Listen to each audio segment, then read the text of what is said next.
Imagine a moment of triumph, a great evil defeated, and suddenly, a choice that shapes the destiny of an entire world.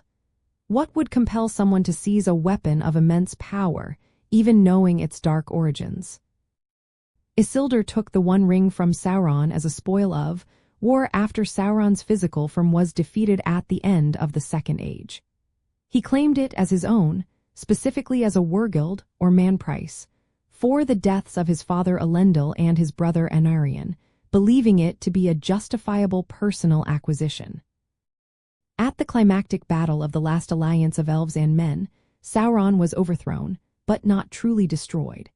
His body was vanquished by the combined might of Elendil and Gil-galad, who both perished in the struggle.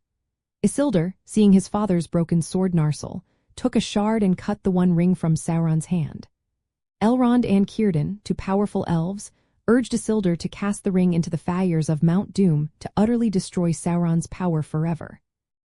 However, Isildur, in his grief and pride, refused, asserting his right to the relic. This decision was driven by a complex mix of personal loss, the immediate adrenaline of victory, and the seductive, corrupting influence of the ring itself.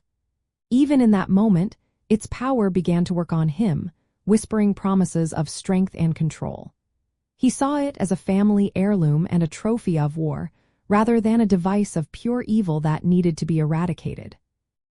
The concept of weregild, deeply rooted in many ancient cultures, meant a payment to compensate for a death, but Isildur's application here was misguided.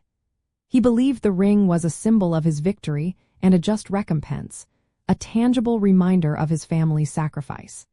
This historical context highlights how easily even noble intentions can be twisted by such potent evil. Ultimately, Isildur's choice to keep the One Ring set in motion the events that would culminate thousands of years later in the War of the Ring.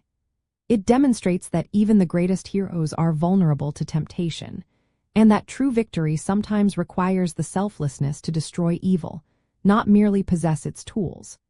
Understanding this moment illuminates the profound challenge faced by all who encounter the ring's perilous allure.